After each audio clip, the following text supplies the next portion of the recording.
Hello viewers, welcome to the session. In the previous session we have discussed the speech sounds of English language, vowels and consonants, and we have come to know the features of the speech sounds in detail. In today's session we are working upon the sound system at a higher level, means which comes next to the vowels and consonants. So here we are going to work upon the concept of syllable. So what is a syllable? A syllable is made up of a vowel sound which is obligatory and or consonant speech sounds. We can take a longer utterance like opportunity. Try to pronounce it slowly. Opportunity, opportunity. So you can see the breaks. Opportunity, opportunity. So this longer utterance is in 5 segments, or it has 5 syllables. Opportunity, opportunity. So a syllable contains a vowel sound which is obligatory, and consonantal sounds may precede or follow or both in a syllable. For example, you can take a word go, in which the consonantal sound is followed by a vowel sound. So the syllable structure is CV and on VC. V stands for vowel sound and C is consonantal sound, and bit CVC and a go vowel, consonant and vowel. And here city, 2 syllables, city, street, CCCV. That means in this syllable the vowel is preceded by 3 consonantal sounds and followed by 1 consonantal sound, and next CV, CCC, and farmer, farmer, and cinema, cinema, cinema. It is very easy to identify the number of syllables in a longer utterance. You can say discipline, discipline, discipline. Examination, you can say examination, examination. Contemplate, contemplate, contemplate. Confusion, confusion, confusion.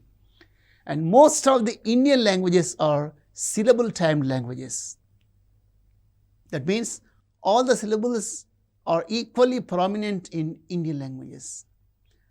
And whereas when you come to English, it is a totally different case. If a word has 2 syllables, by default, 1 syllable becomes strong and the second one becomes weak. And the strength of the syllable is assessed in terms of force. Consider a word like object. You can see object, object. The first syllable has prominence, it has extra force and full vowel quality. And ject, this is unstressed. So here we can come to the notion stress. Stress is the force imposed on a syllable. In connected speech, we observe all the syllables are not equally prominent. Some syllables are uttered with extra force. We have already said it is stress. And a stressed syllable is perceived in terms of extra breath force and full vowel quality. In a disyllabic word, we can observe this. Paper. You can see the first syllable is stressed. Paper, paper, and about, about. The second syllable is stressed. And in polysyllabic words, words with more than 3 syllables, we can observe primary stress as well as secondary stress. The syllable that has primary stress has extra breath force and full vowel quality, whereas the syllable with secondary stress has vowel quality. Examination, examination, examination. You can see the stress syllable is nei, that receives primary stress. At the same time, the first one, it has full vowel quality, and the stress is marked with the upper vertical line, primary stress, and the secondary stress is marked by lower vertical line. And functional stress.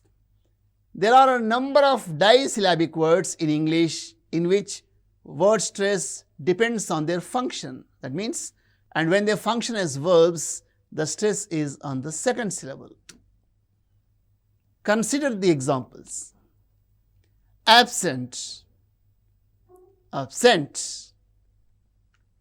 Conduct, conduct.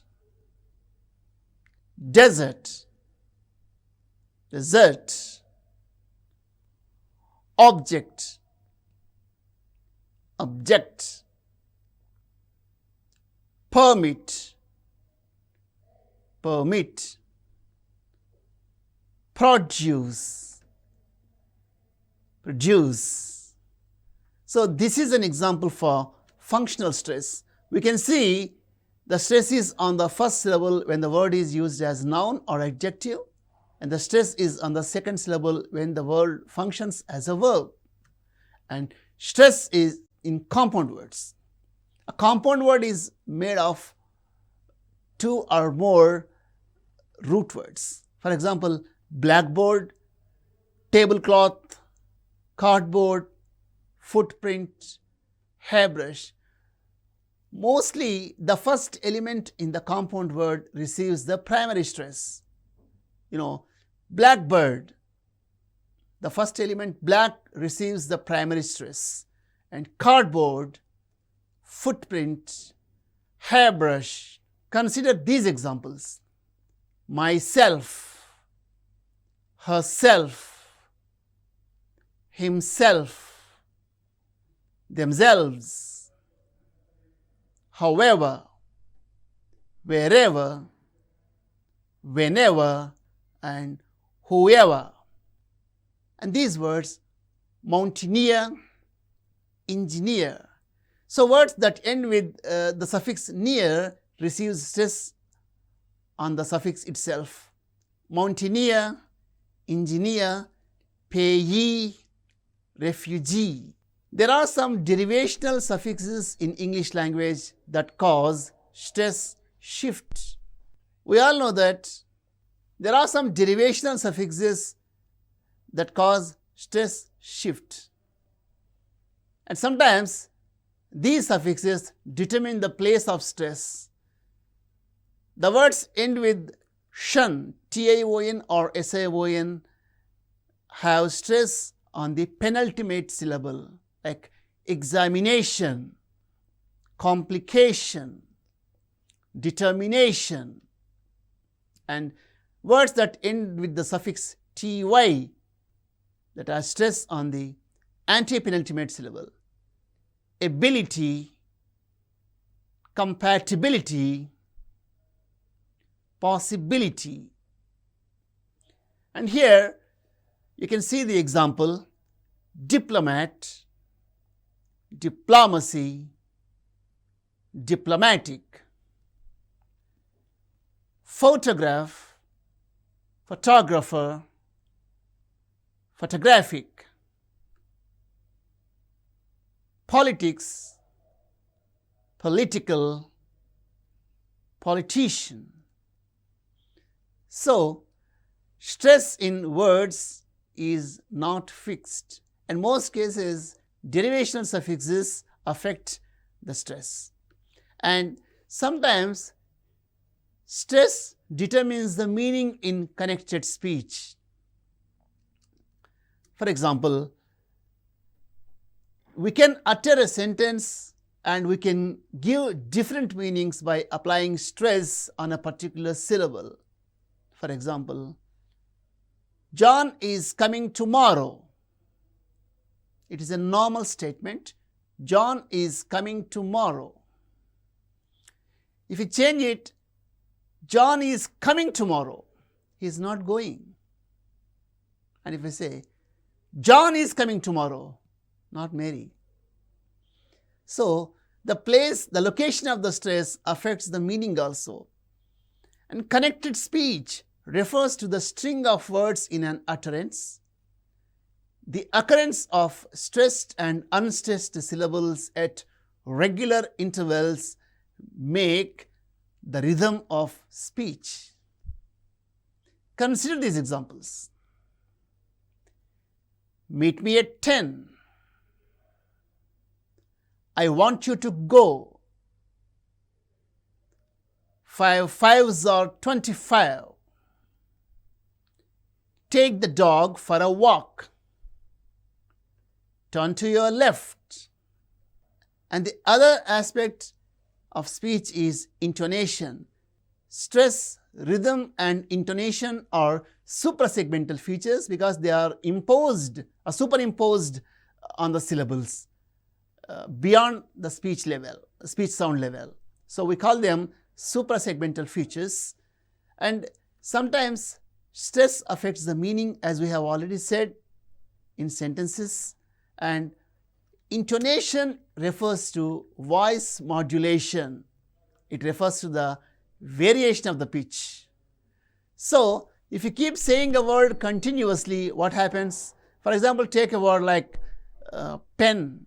If you keep repeating it, pen, pen, pen, pen, pen, pen, pen, pen, pen, pen, pen, pen. What exactly is happening? The pitch is fluctuating. It is going up and coming down, going up and coming down. So, it is very natural human phenomenon, the pitch variation, which causes intonation. So, in English speech, we have identified 4 prominent tonal variations. We call the rising tone, the falling tone, the fall rise and the rise fall. And in English language, tone is functional as well as attitudinal. There are some languages where tone is lexical. That means tone changes the meaning. Languages like Mandarin and Cantonese, they have lexical tone. That means the tone changes the meaning of the word. But whereas in English, intonation is functional as well as attitudinal. So, for a small example, if somebody says good morning, it is very neutral. Or somebody says good morning, it is uninterested. Or somebody says good morning, sarcastic. And somebody says good morning, very surprised or with highly enthusiasm. So, tone gives us the context and tone implies the meaning in utterances. So, the first is the falling tone. We can say the low fall. The low fall is used in statements when something is uninterested. Where are you going? Home. So, you see, where are you going? Home. It's low fall. And expressing agreement in question tags. He is coming, isn't he? So, we are expecting agreement. And in commands and requests, in something is neutral, show them, go straight and turn right. So, these are the examples for low fall. And when you say high fall in statements refers to strong agreement. I never come again. Here, I never come again. It is determined he will not come again. A strong agreement. And sometimes in question tags, if you use a high fall, demanding agreement. He is coming, isn't he? So, we are demanding agreement. Contrastively, he is coming isn't he? It is expecting agreement. And in WH questions, a surprise. Why didn't you go there? The high fall in WH question refers to surprise. Why didn't you go there? And the other one is the rising tone. The low rise in statements is encouraging. Go on, keep it up, and asking for information. He is coming, isn't he? Commands and requests with low rise. Sit there, take this. And the high rise usually associated with questions. Within, do you want to buy this one? It shows enthusiasm. Toast? Did you say toast? Where? Chennai? Disbelief. We use rising tone when we count things 1, 2, 3, 4, 5. The last one takes the falling tone. For example, Ramesh, Suresh, Dinesh and Mohan are friends. And the fall rise. Fall rise is always doubtful. Do you play cricket? Sometimes. I met you last month. Doubtful. He is very clever, but not friendly. It is implied. So a statement with the fall rise is always gap filler. And the rise fall, it is used in very restricted context when something is highly enthusiastic or even sarcastic. It's really wonderful, enthusiastic agreement. And in sarcastic, how interesting, it is sarcastic. The occurrence of stressed and unstressed syllables at regular intervals cause rhythm of English language. And rhythm is very important in connected speech. When we make longer utterances, rhythm plays a very important role in making our language quite natural. And rhythm in poetry is very important. And we have come across so many nursery rhymes where rhythm adds music to rhymes. So this is a very, very simple rhyme we studied in our childhood days. Humpty Dumpty sat on a wall. Humpty Dumpty had a great fall. All the king's horses and all the king's men couldn't put Humpty together again. If you add music to this, Humpty Dumpty sat on a wall. Humpty Dumpty had a great fall.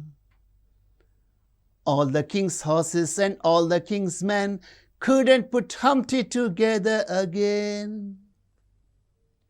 It's a wonderful rhyme, and if you give music, it becomes very live. And in poetry, metrical patterns when you come across, and the occurrence of stressed and unstressed syllables cause meter. We have metrical patterns like iambic, dactyl, pyrihic, and anapest. These are metrical patterns in poetry. And here, let us take a simple poem, A Nation's Strength. Try to give music to this poem. So see how words are stressed. Not gold, but only men can make a people great and strong, men who for truth and honor's sake stand fast and suffer long. Brave men who work while others sleep, who dare while others fly.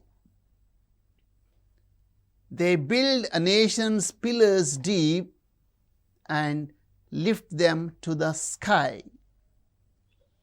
So you can underline the stressed syllables, not gold, but only men can make. You can see in this line, gold, men make. These words are stressed. A people great and strong.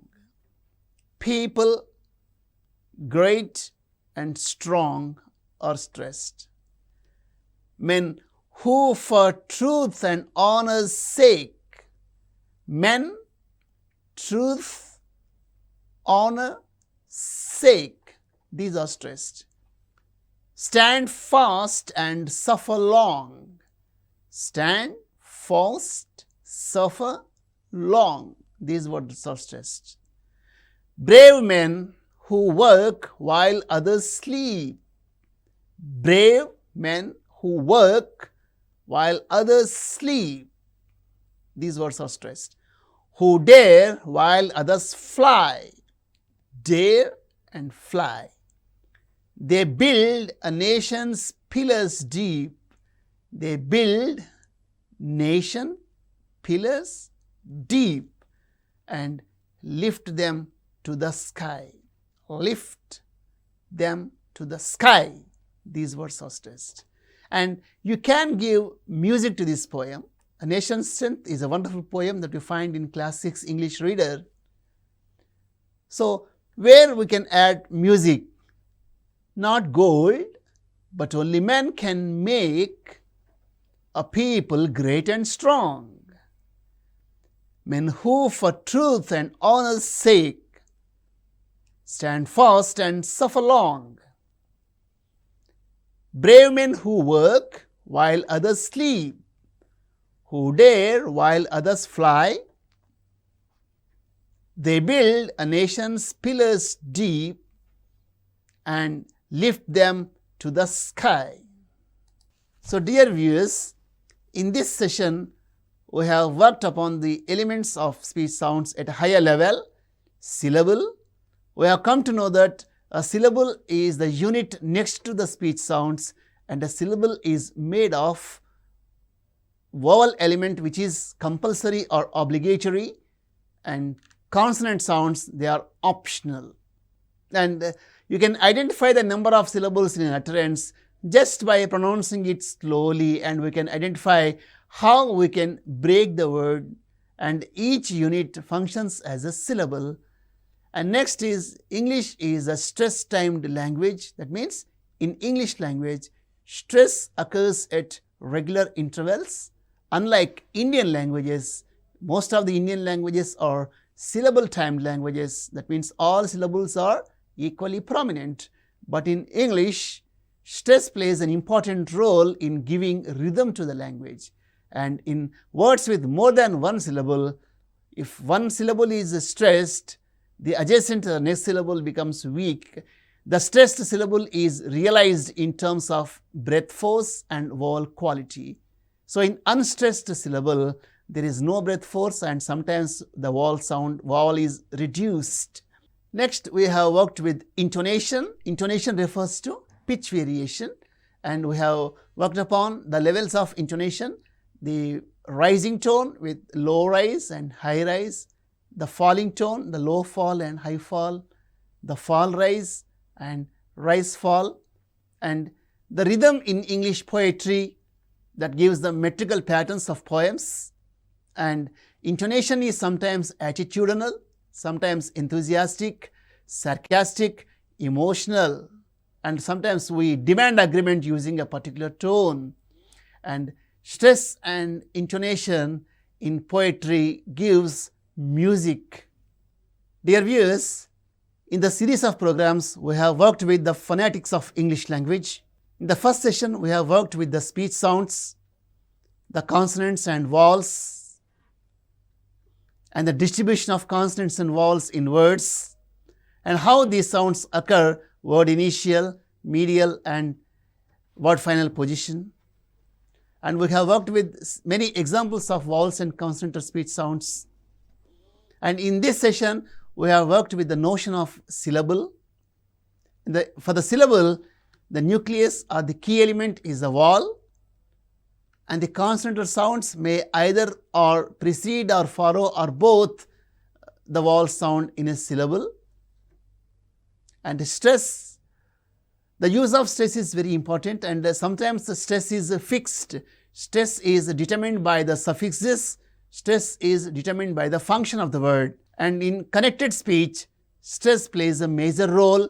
Stress gives the meaning or the attitude, it tells about the attitude of the speaker by shifting the stress. And the pitch variation, it also explains the mood of the speaker, and stress, rhythm and intonation in poetry makes it quite natural and lively.